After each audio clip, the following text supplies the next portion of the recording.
you need humour to kind of to lift you and move you along and to help you, and it can heal. So I think a world without humour would be a much sadder place.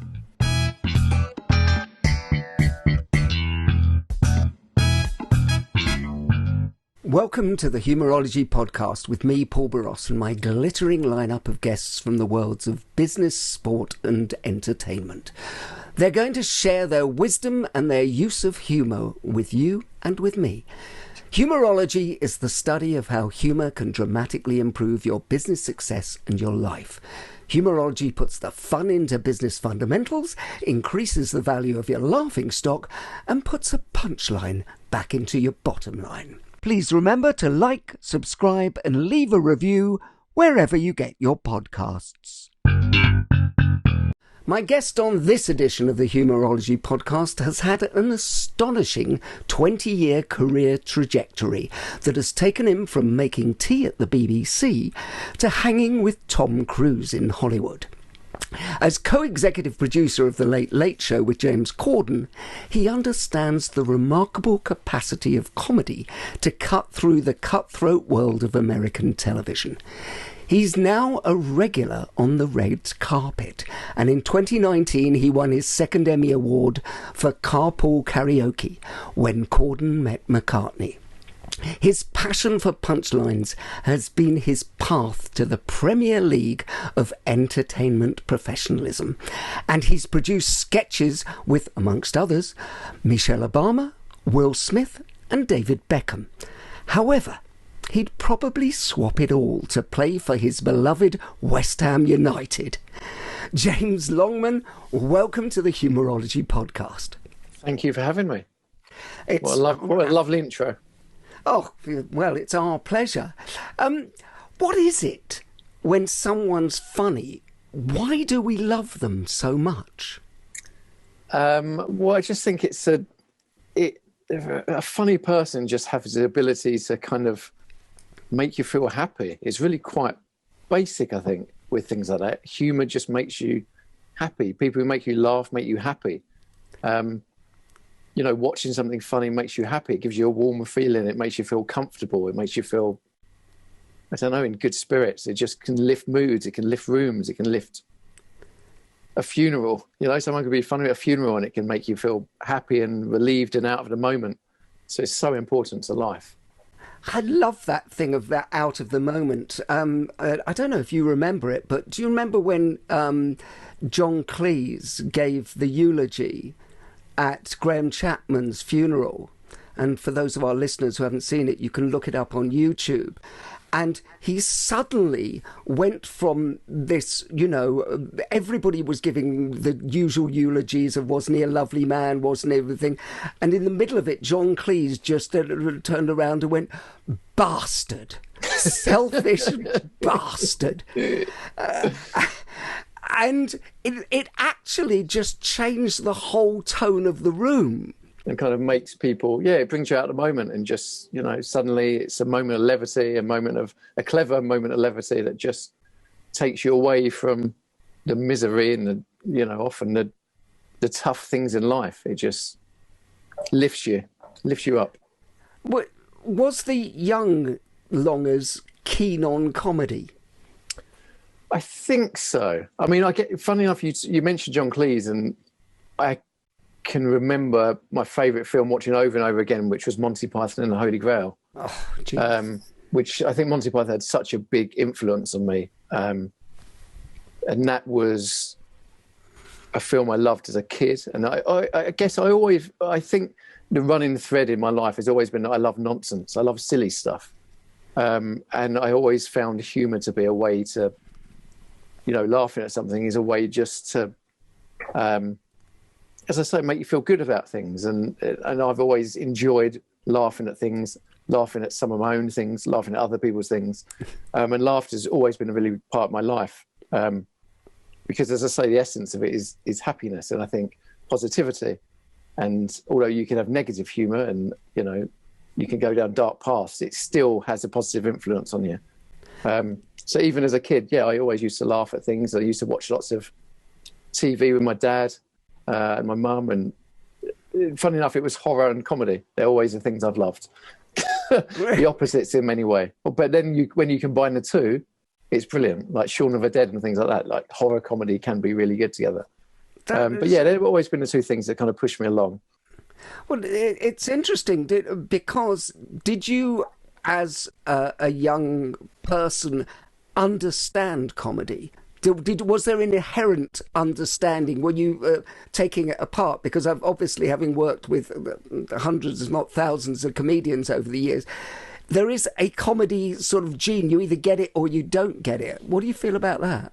There is. I've always thought, I mean, one of your questions, one of the things about what I find funny and why I find it funny and why things are funny, I don't think I've ever really analysed things. I just feel I have an instinct about comedy. I feel like something makes me laugh, and it's all so subjective. What I find funny, someone else won't find funny. But I always think that I've an instinct to find the funny in things, and I kind of know a broad comedy, like what people generally find funny. And yeah, I think, for me, it's not analysis of things. I think some people, like if you get into comedians, some people write words over and over again to find the perfect joke. And some people just have funny bones. You know, some comedian will analyse one word over and over. Is this the right word? Is this a funny word? And then other people just have an eyebrow raise and that'll make you laugh. So so many different ways and kind of skills that people have comedy and can use comedy. But I always find I'm not an analysis man about it. I just know if I think I know what is funny. Well, no, but you used a very interesting word, instinct. I mean, that your instincts are funny. I wonder what happens to, because I know you produce. Well, you've got an amazing career where you've produced astonishing people. But when you get a non-comedian to come and do a sketch with you, how is that? I mean, when you've got an Oprah or somebody like that coming in, whereby your instincts are not their instincts, and do you have to tell them, wait another beat and it'll be funnier? Yes, you can do. I mean, there's always, as with any level of on-the-screen talent, there's always a management aspect to it, because you never want to rock egos. And I think everyone is different how you get into it. What I'm fortunate with on this show is James Corden is, like, for me, one of the funniest people I've ever worked with. He knows where to find the funny. He knows how to find the funny. He's got a physical comedy to him, as well as kind of the verbal comedy. And often I can use him to get to a certain person, like if they're not delivering it right. But lots of things on this show, for instance, we'll do a sketch with Oprah and we'll have an hour with her. And we've got such a reputation now that people trust us. Not everyone agrees that the way I think something is funny, but you know, you have to find a balance. You can't always be overly particular with things. It's some things you have to let go. But I think they trust you. They're in good hands on this show, and I think we've got a good level of trust where someone can come in and they trust us to make it funny, and our instinct is generally right. And also they trust James Corden. Yeah, no, but that thing about trust is so important in comedy, isn't it? Because in order to get somebody to laugh, you first have to trust that their instincts are right and their heart is in the right place, don't you think? Yeah, absolutely. We, when we put a sketch together, sometimes you're, taking ages putting a sketch together on this show, and you've got an hour to film it in, and you can't be overly precious about how someone delivers a line, but you can only kind of guide them in the right way, and hopefully it will work out for the best. I mean, we sometimes do 2 or 3 sketches a week. As I say, you can't be over particular and you can't worry too much about everything, because we don't have a luxury of a time to be able to really pick things apart, which is also a good thing. But generally we know what is funny and what works for James and what works for our show. And the people coming into the show know that that's how we work, and what we think is good usually works. Doesn't always work, but usually works. Okay. So you've talked about, watching Monty Python when you were young. What else makes you laugh? Well, This is a good question I've been thinking about since we first spoke. Like currently what makes me laugh, I've got a 3-year-old. Currently he really makes me laugh. And the basis of what he makes me laugh at is he'll say a phrase that I wasn't expecting him to say, like an adult phrase I wasn't expecting him to say, or currently his fascination is poo-poo. So everything will end in poo-poo, and which is just funny. Of course it is. Him saying poo-poo and laughing about poo-poo and everything poo-poo based is funny. So at the moment, that kind of makes me laugh. And then I was thinking about like all the comedy I've seen over the years and the various bits, the kind of the broad range of comedy I've seen that wouldn't necessarily be funny, but is also really made me laugh. There's a comedian called Kim Noble, who's quite a niche UK comedian, and his hour show that he did a couple of years ago, which is sort of Soho Theatre, was one of the darkest shows I've ever seen. And some of the things he does are verging on disgusting and shocking and outrageous, but then he has the ability to pull it back into something really funny. And to be able to kind of straddle that is remarkable. Without going into too much detail about it, he'll do some things that if I told my parents about it, they'd be like, this is disgusting. Why is he doing it? He should be banned from life. But he's pulled together this hour-long show where he plumbs the depths of humanity, but then lifts it up somehow. And kind of you've got that humour in the darkness of something like that. And then I watched this week with the Sofia Coppola film On the Rocks with Bill Murray, who is just, he's got funny bones. He's just really funny. So kind of the broadness of that. And then in life things you find funny. Usually I think stuff that really makes me laugh is friends and mishaps that they encounter. And then I guess a lot of what you find funny is also who you're with. And I remember watching films that I consider really funny with my ex-girlfriend, who she wouldn't find it funny. So sharing a funny film with her would change the essence of funny in this film because she wasn't laughing. Yeah. And I was like, but this is really funny. So I guess funny is so kind of caught up in there's so many different layers to it. It's always difficult to really narrow it down to what makes me laugh. It can depend where you are, who you're with, what you're watching, who's in it. I mean, there's so many layers to it. But I love the fact that you run the whole gamut of what is funny. So you will go from the darkest to poo-poo, basically. Yes, absolutely. Absolutely. And I think it's fun. I'm generally lucky, I think, because I find fun in a lot of things. And that's why I guess in horror, sometimes when I watch a horror film and it's a really dark moment, when you're in a cinema and watch a horror film and something shocking happens, people laugh because it's a release. Yeah. And so you can kind of, it's such a good, I guess there's a self-preservation about it, isn't there, laughing? Yeah. Because it settles you and kind of it makes you think, oh, things will be okay. Well, and I mean, as a psychologist, it actually changes the whole brain chemistry. And so you're suddenly getting a shot of something that makes you feel good, which can wipe out all, the fear, the horror. And, that's where dark humour comes in. If, I used to train doctors and they, surgeons used to say the most outrageous things. Sure. Like gallows humour, isn't it? It is gallows humour, yeah, which is really interesting. Tell me a funny story about something that's happened to you.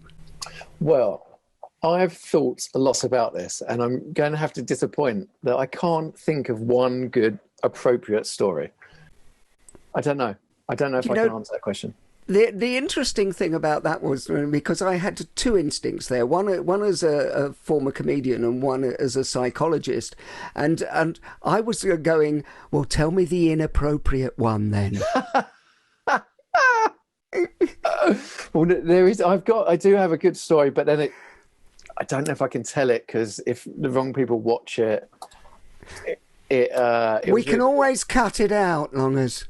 Well, I was working at a TV company many years ago when I was an associate producer, which is a step down from a producer, which essentially means you have to do everything that the producer and the exec producer wants you to do. And we were working on a show where it's kind of like Big Brother, with 6 people in the house, but 3 of them were actors, and the 3 people who weren't actors didn't know the others were actors, and we were feeding them storylines. And there was one storyline that there was a part of it that I can't say what it was, but I really, really, really, really did not want to do it. Like I could not have been more adamant that I didn't want to do it. The exec, who was a Bolton fan, and myself, who was AP, who was a West Ham fan, that weekend was also the clash of who would get relegated. It was either West Ham or Bolton that very weekend on the Sunday. And this was a Friday night, and he really wanted me to do this thing. In fact, kind of made me do it against my will. And that night, I was in this house. I was sleeping in the same house as the 6 people on the show, and had to perform this task. And it went against everything, every bone in my body, every sinew in my body didn't want me to do it. Really, really, really didn't want to do it. But I thought all of this production and this show, all of the money spent on it was building to this moment. So I had to do it. It was like 200 grand's worth of show. So I was kind of stuck. So I had to do it. So I was alone in this house at midnight, and I had to do this thing that I didn't want to do. But I had to do it. So I did it. And then what followed was a disaster. On that Friday night, I went out with my friend to a place in Essex, to a club.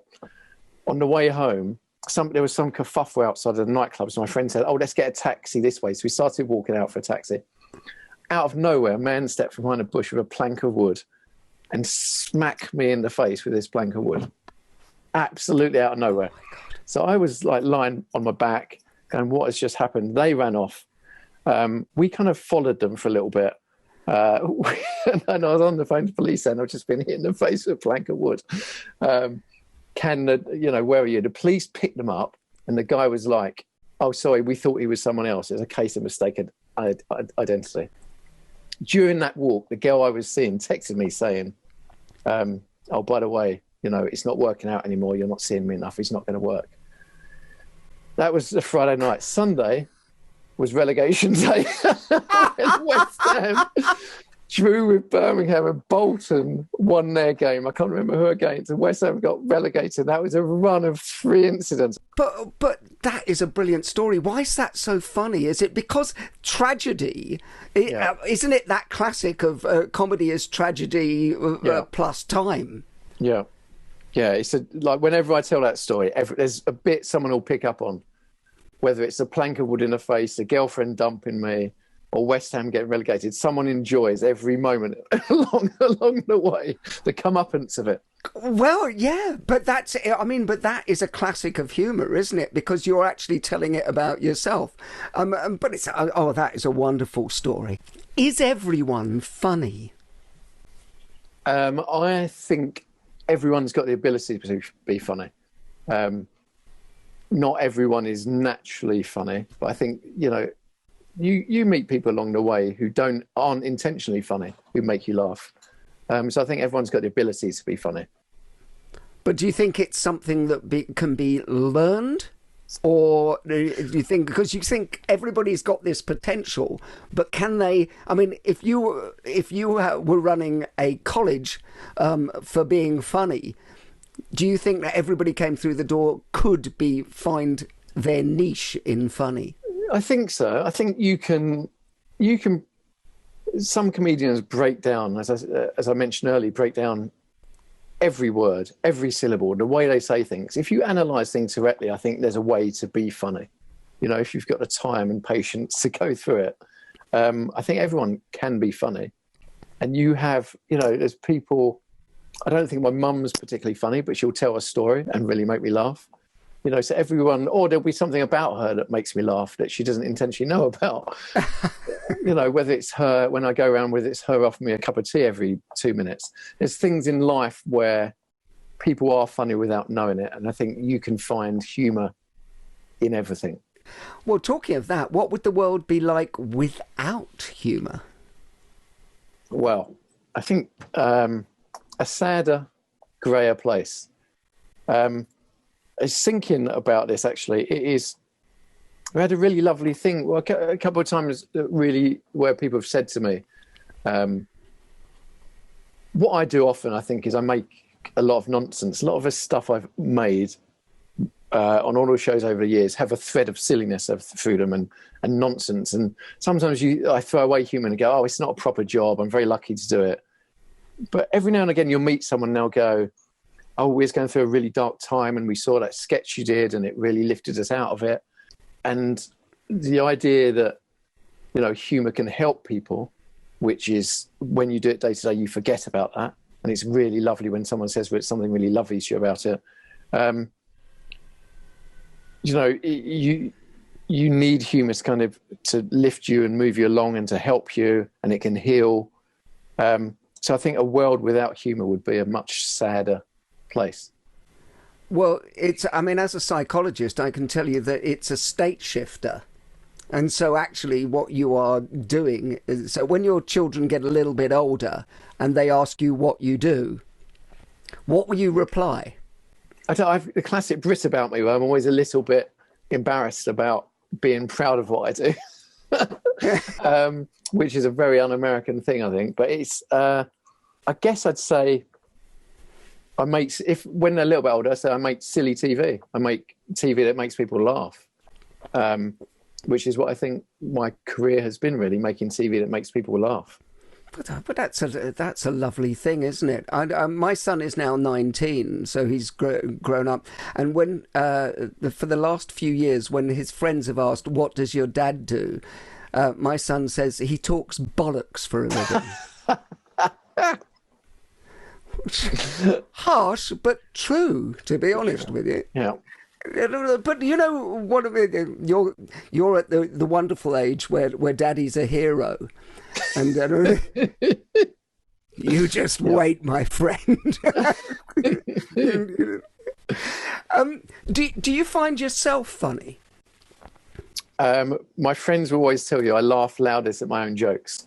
But I don't know if I'm naturally... Yeah, I do think I've got an instinct for funny and timing and those things, but I don't think I'm a comedian by any stretch of imagination. I think in the right group of people, I can be funny and I can help people and kind of, you know, lift people up with laughter. But I don't think I'm a natural comedian. Well, I'm definitely not a natural comedian. I think I can be funny. But we'll define what a natural comedian is, because, I mean, you and I both know, you know, so many comedians of the last 30 years and beyond, probably. But what's a natural comedian? Because some of them are miserable backstage. Yeah, some of them. No names on this one. Yeah, you're right, actually. It is difficult to define. I think some people can... It goes back to storytelling, I think, that some people can tell a great story. And whether that story is a joke or whether that story is a 15-minute anecdote, some people have that natural instinct to them. So at a party, they'll be the one telling anecdotes. I mean, you're very good at that, Paul, actually. When we've spoken in the past, you know, you're a good storyteller and you can tell a story about, with, you know, different beats where people listen and kind of engaged in it. So some people have that about them. And if you can add humour to that storytelling, then that's a real gift. Whereas I don't know if I'm a natural, as I mentioned, a natural storyteller, but I can make cheap jokes. Well, by the way, you are a natural storyteller, because that goldfish one was dynamite. Everything. And if it's not in the podcast, that bit is going to be, where was the goldfish story? What happened to that? You find yourself funny. Are you able, which I know, knowing you a bit like I do, you're able to laugh at yourself then? Yes and no. I can laugh at myself. I think my wife would say differently. But I can laugh at myself, and I'm quite self-deprecating. But sometimes here's when I'm not very good at laughing at myself. And I'll give you an example. With my little 3-year-old yesterday, he wakes up at 5:45. And yesterday, I took him to the supermarket because that's a little job to do. We can do for half an hour. We came back and he wanted to make muffins. We made muffins together. I'm not a very good cook to cook. I have to concentrate so intensely on the recipe. I can't just... My wife is an amazing cook. That's her business. She can throw stuff in. I'm like 1 cup of this, half a cup of this. I have to be like like a serial killer about cooking, and we're doing the muffins, and she halfway through said, "Oh, you should use this tray instead of that tray." And then I used this tray, and I didn't put the paper muffin cups in there. I just put it straight into the mixture, straight into the tray. And then she walked past and said, "Why have you put it straight into the tray and not into the paper muffin cups?" And I was like, "Because that's the tray you said to use." She's like, "Well, you've got to use your common sense." I was like, "Well, I don't even want to be doing this." So I'm just trying my best. In those instances, I'm definitely not good at laughing myself. But I think I am quite self-aware of my faults, and often laughter comes through being aware of those faults. So yes, I can laugh myself if the occasion is right. Let's just put that in the middle. If the occasion is right. I'm not cooking. Do you think, because this is a podcast about so people can take away things about how to use humour to improve their lives, so do you think people laugh enough in the workplace? I mean, you work in television, and so it's rarefied air, but you must go into situations or have friends who do. Do you think people laugh enough? It's a tricky one for me to really comment on, because I've always been, when I started at BBC and then MTV and all of those jobs, it's always been making silly stuff, really. So it's, I'm surrounded by good people and smart people and funny people. So generally, it's always laughter.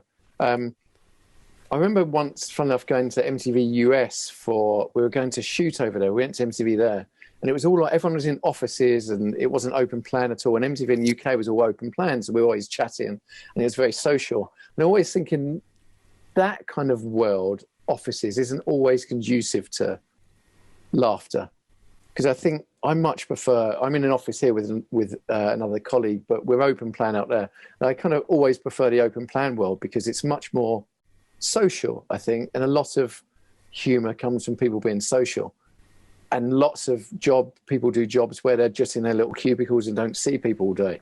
So it's very difficult to make a judgment on people in other jobs, but I don't know if here we're always laughing and being silly. So we laugh enough, probably too much at times. And I don't know if everyone has that opportunity. What do you think on the back of that? Because you said about people being in silos. Obviously, lockdown is full of silos. Do you think that lockdown has stopped the laughs, basically? I think, it's definitely harder I think there's a real mental health issue with people on their own anyway. And I think as soon as you're away from other people, even I'm lucky enough to come into work and we've got big barriers around us. We wear masks when we leave our desks, and we do a show every day, all social distance. I'm lucky enough to see people, even at home. And I can imagine lots of people at home on their own don't have that social aspect, so don't have the humour, and don't get the energy from other people. So it must be really difficult during lockdown to kind of keep that going. Loads of comedians doing the stand-ups on Zoom and that kind of world has been great, I think. And lockdown is terrible for the creative arts anyway. So I think it's really tough on people not to have that social aspect. And yeah, of course, humour will be less lost during it. Yeah, I completely agree, and I think there is still I keep on saying to people, just it's not perfect, but at least, when you're on a Zoom or you're on a phone call, you can still get some banter going. Yes. I think what happens is people have to make sure that they're not just sort of hiding away from it. And, we had a chat a couple of weeks ago, and we just bantered. And there was still, it felt like there's something. It'd be more banter if we had a pint in our hand and West Ham were on the telly, but we'd definitely have humour then. I know this is a difficult question for somebody who's not a businessman, but make a business case for humour. Why is the world, whether that's the world of your office or somebody else's office, better for having humour in it?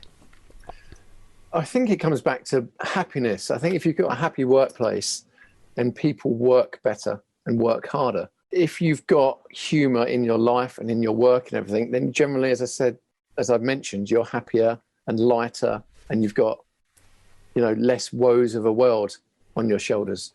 And then without all of that, then you can focus on your job. I think if you're in a happy place, it's easier to focus and it's easier to kind of get on with what you need to without worrying about other things, and laughter and comedy and all those things helps you get into a better place. Well, that's really interesting because, the people we need to convince are the people who run businesses. That actually the people in an open plan office going round telling a joke at the water cooler are actually good for business, not bad for business. So would you say that there is a return on investment on that? Absolutely. Happy staff work harder, happier to be at work. It's every reason to kind of keep people happy at work. So I'm always intrigued by the tech companies that seem to have all of these kind of ways to, I guess, entrap you at work. That's what happens. That's what Netflix do. They kind of have a job where you go in and they encourage you. They make the place a really good place to work, because then you stay at work longer and you're more efficient and you're happier to be there. So kind of the benefits of it are massive, I think. Well, yeah. I mean, it started, in this country, and I think in America, with companies like Google, who, were my clients for many years. And, having, ping pong tables in there, and this was encouraged. And I'm always amazed when more companies, because I get brought into companies and go, can you help our board become more, creative? And you go, well, you could actually help yourselves by loosening everything up a bit. Because presumably on the Late Show, you don't sort of have rules about nobody's allowed to sort of laugh when they're at their desk. No. I remember one company I worked at were very strict just after, before I'd been there. Things like, you can't have Post-its, and you can't put your coat on your chair, and you can't do this and can't do that. And I think that, you've got to be happy at work because you spend so much time there.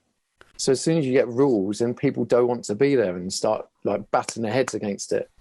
And I think particularly in what I do, kind of the entertainment and the comedy world of things, it's healthy for people to be happy and to laugh and to be social. Well, I think you're right, and actually, the more that people get to understand that, the more that actually the Humourology project will work, and actually that people will, companies ultimately will make more money, because guess what? If your staff are happy, they're going to stay longer. You're going to retain all the talent, and that's what everybody wants. They'll be more productive. Be more productive, that sort of thing. Have you ever, now this question feels a bit lame, but have you ever taken a joke too far or crossed the line? Oh, absolutely. Absolutely. But I sometimes don't know, when I have in the past, sometimes you push the wrong button on someone, which you think is a joke and they don't see as a joke. A lot depends on people's sensitivities.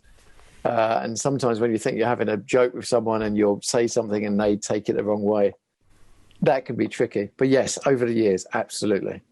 But it's never really, I don't think that it's ever come from a bad place. Although I just think if sometimes you have to apologise for these things. But I think when you talk about banter and things, a lot of my friends at home, banter is pushing people's buttons and wind-ups. And I think I'm very good at wind-ups. And sometimes you can just take it too far. It's just, you need to know when to stop. You don't always know when to stop. And you can push it too far. Isn't that the essence of comedy, is to actually be pushing the boundaries all the time? Yes, it can be. But I also think that at times you need to be, particularly now the world is a lot more woke and a lot more aware of things. And I find that what I would have done or said in a group at MTV when I started, 18 years ago, 19 years ago, I definitely wouldn't say in a group now. because you learn and evolve, and you need to work out what the boundaries are and who's comfortable. And a lot of it is your audience. If you're with people you're very close with, you can push the boundaries more than, you could if you're not with the people you know. But also there is some element that I still enjoy of saying something shocking. The humour in saying something shocking that people go, oh, and gasp a little bit. I remember when first time I met my wife's family for dinner, they were Tories, all Conservatives. And that was back when there were bands. You remember we had the yellow the Armstrong bands, wasn't it? The yellow one. Yeah. Live Strong. And I had a red band. I can't remember what it was for. And it was for some kind of charity. And the family like, what's the red band for? I was like, oh, this is for Tony Blair. And so kind of the initial shock of things like that is still enjoyable because you can poke fun at, you say the boundaries, you can just push over a boundary a little bit. I still believe humour needs to push boundaries, as you say, and you need to poke fun of a lot of the things that the world is furious about now. Because that is part of humour. But there's, we're in a very delicate time where we have to be a little more gentle than we would have been. Because there's all these new worlds opening up all the time. And it's impossible to be completely level about everything because then the world is really bland. So I think you have to find ways either side of that line to just gently nudge. Well, yeah, but that's really well put. Gently nudge it, but you can't stop it because who polices that? Once you put humour into sort of like I was talking with Alistair McGowan on the podcast, who's an old friend of mine, and we were talking about when we started at the Comedy Store, the whole essence of the circuit, which was a very small circuit, was that there was no racist, no sexist material. And because this was as a backlash to the Clubland comics, the Jim Davidsons of the day and all those people. And everything. But if I don't think woke is a bad thing, to be honest with you. I think there's lots of good things coming out of it. But what you can't do is throw the baby out with the bathwater and lose all the humour as well. Absolutely. It's a really delicate time, I think, at the moment, with everything. And you're right about it. Who is the police? And I think, social media seems to be the current police, and the cancel culture, which is terrible. So I think, we're in a slightly tricky time which will come through the other side of it, but the world is a slightly harder place for humour than I think it has been. So I like to think things will come out the other side and be better, and we'll be able to joke about these times. And a lot of this comes from the world we're in. Whether it's a Trump president or whether it's a Boris Johnson prime minister, we're in a world where it's more about anger than humour, and hopefully that will shift back to the other direction. Well, that's really interesting, the anger versus humour thing, because it's very hard to be humorous when you're angry, isn't it? Try and make somebody very angry laugh. Yeah. It's not going to work. No. Have you ever gotten yourself out of trouble by using humour? Well, I think I've got myself into trouble by using humour. I don't know. I don't know if it's the opposite.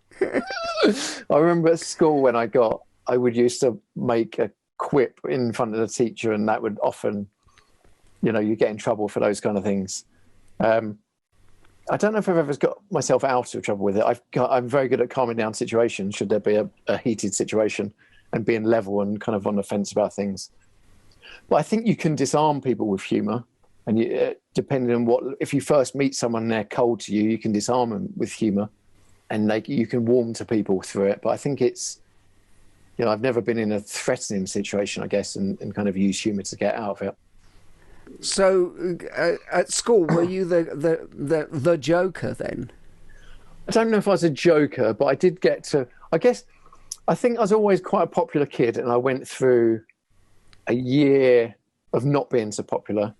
And I remember during that time, I think I developed humour and jokes a bit more for getting myself a bit more popular again. So I remember a way of being cheekier to teachers, I think. Like, analyse it now. I haven't really thought about this. But analyse it now. A way of doing that was by being cheeky to teachers. And I think when you're cheeky to teachers, people will like you a bit more. And so, it's a way to make friends and, get back into the popular bracket. So, is humour a superpower? I think it absolutely can be, if used in the right way. Yeah, I think it absolutely can be. People like funny people. It's just people like funny people. I think about people with funny bones, for instance, like Will Ferrell. I can't believe anyone's ever disliked him because he is just funny. Like, he can lift an eyebrow and make you laugh. And that, to me, is a superpower, because to have that ability to make someone laugh with a tiny muscle in the face moving is, like, amazing. So yes, you've worked with Will Ferrell, you've worked with all these people. Are there any people who've surprised you and you'd go, their public persona wasn't funny, but actually when I met them, they were hilarious? I know. Funny enough, when I think about people who are funny, there's a handful of people I think who are really funny. Like, there's a comedian called Joe Wilkinson, who just really makes me laugh. Like, he's really funny. There's Will Ferrell, who's really funny. There's my friend Joe, who just really, when I'm with in his company with a group of us, I'll get belly laughs from him. And that is because he is shit at life. Like, he's the kind of person who's shit his life. So everything he does turns into a little bit of a disaster. So someone like that, he'll have a workman come in to fix his bath, and instead of paying the workman 200 quid, he'll go for the 20 quid version, and the taps will be on upside down. Like, he's the kind of guy who never learns from anything. So he'll always be shit at life. And so people like that make me laugh. So thinking about in terms of celebrity, I'm not sure if there's anyone who's the opposite. They're usually a bit more quiet and then really loud, like really funny on camera, rather than, the reverse. I'm sure they're out there. In business, is it survival of the fittest or survival of the funniest? I think part of my mantra, I think, is you don't have to be great at your job, but if you get on with people and try hard, then it's going to be okay. And I think that being funny helps that. I think it's harder to be. I think funny is a massive attribute to anyone in life, I think, because it can get you through a lot of situations where you don't necessarily have the skill to do something, but you can get by because people like you and you're funny, and there's an emotional connection to you. I think if it is survival of the fittest, that isn't a business that I'd want to work in, because it feels already, just even that phrase feels a lot more cutthroat and a bit more American Psycho. So I would much rather be in the survival of the funniest range than survival of the fittest. Well, no, it's really interesting that you were saying that, because, just that whole thing about funny getting rapport and funny making you fit in. Funny makes you fit in. It's actually more important, isn't it? Because you can be funny and fail, but people will forgive. Yes, absolutely. I've just alliterated again. But you can be funny and fail, and people will forgive. And that's actually a real takeaway for people, is that when you are very, very serious and you fail, people will judge you more, don't you think, when they're doing that? Yeah. I think you can fail and be funny, because people just like you more. People just like you more. If you're funny and you mess up, then you can kind of, as long as you admit it and go, look, I messed up, people generally warm to you, and it's easier to fail. And also, failing is important. So if you fail and learn from it and you're funny, then it's all okay. Everything will be okay. We'll work it out. So there you go, listener. Fail funny. Fail funny. Funny. That's actually quite a good phrase to actually... Because there is that term, isn't there, for people who fail upwards. And quite a lot of people fail upwards without being funny. So you can have it both ways. There you go. There's an ambition in life, is to fail funny. But I think it's absolutely true, though, because I don't think it's always about, being the best at anything. I think it's your face fits. Yeah. And part of that is if you've got a funny face, which you have, Longers, to be honest with you. Let's break it down to a funny face. No talent, but a funny face. Talent. Failing upwards. Failing unfunny upwards. Yeah. Well, we're coming to the end part of the podcast now, where we do quick-fire questions. I've never seen anybody so excited about quick-fire questions. Who is the funniest person you've ever met? Well, Will Ferrell is just the funniest person I've ever met, and the nicest, actually. He's lovely and funny. God, he just makes me laugh. I hate the fact that he's lovely and funny. And he likes football. Lovely, and he funny. Likes football. He invests in LAFC, so he's always at LAFC games over here. And he remembers. So first time I spoke to him about West Ham, next time we spoke about West Ham again. Like, he's just a lovely man.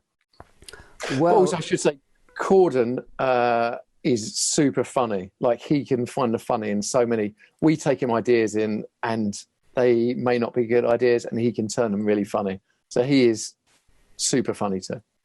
Well, have him look at the podcast then. See if he can make this funny. What book makes you laugh? I Catch 22. Joseph Heller. What a great book. Catch 22 has the ability to... the first time I read it, I remember almost being in tears at the bottom of one chapter and then laughing out loud at the top of the next chapter. Like, that is a perfect example of tragedy and comedy, like the thin line between them. Yeah, so bathos. Bathos. Yeah, that's fantastic. What film makes you laugh? I'm going to go back to Monty Python and the Holy Grail, just because that's where we started. But I think that is a brilliant film. I was trying to explain to a friend out here, an American friend out here, the rabbit scene where they're going into the caves and the rabbit is a vicious rabbit and they don't believe him. But Monty Python is just second to none. Yeah, I mean, it's genius, and it still stands up as well today. It really does. And very few films last like that. Also, very quickly, I know this is quickfire, but I was watching yesterday, the final scene of Blackhead goes forth. And that scene, talking of tragedy and comedy, is amazing, because just before they go over the top, there's some really funny laugh out loud moments in it, and then you've got the tragedy and the poignancy of them going over the top. So that is an example of humour and kind of tragedy. Yeah, taking it to another level. No, it's absolutely brilliant. What word makes you laugh? I like the word hullabaloo. And I also, this morning, it was the word muffins, because yesterday morning we were making muffins and we were joking about it this morning. And I was saying muffins loudly, and my 3-year-old was saying muffins loudly, and we were both laughing at the word muffins. Well, it makes a change from poo-poo. Poo-poo. Yeah, had 5 minutes off poo-poo. Then it'll become muffins poo-poo. Wait till you get to the underpants stage. Yeah, well, that's coming. Underpants, hilarious underpants. You can say it again and again, and children will laugh. Okay, good. Slightly shifting to the serious side of it. What's not funny?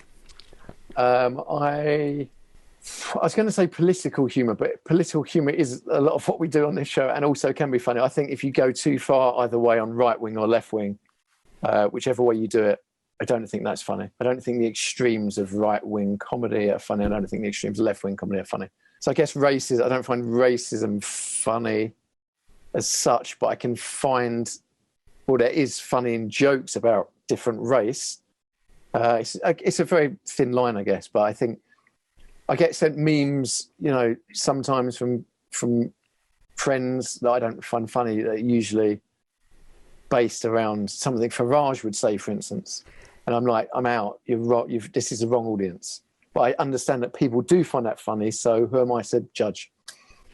Yeah, that's a tricky one, isn't it? Because I get sent those same memes, and there's really? Did you think that this was going to be funny to me?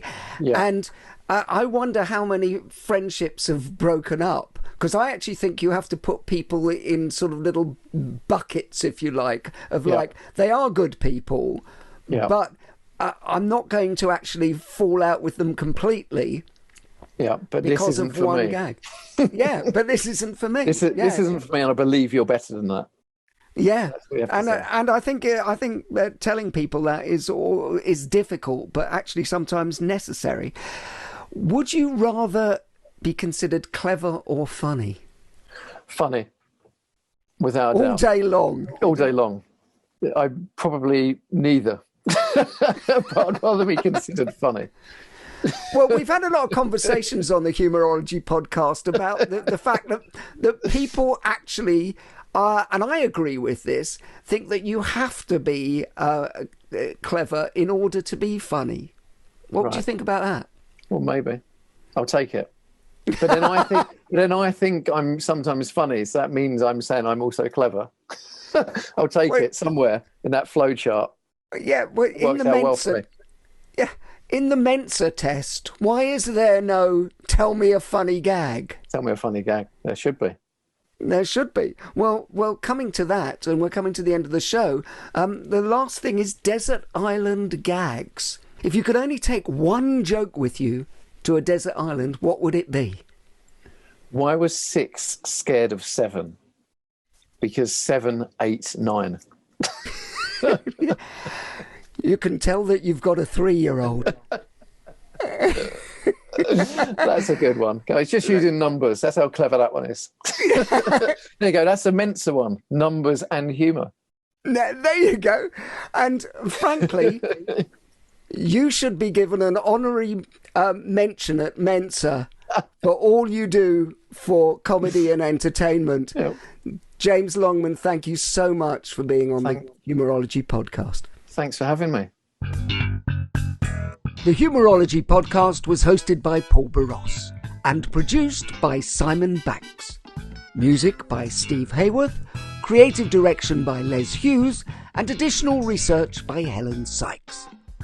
Please remember to subscribe, like, and leave a review wherever you get your podcasts. This has been a Big Sky production.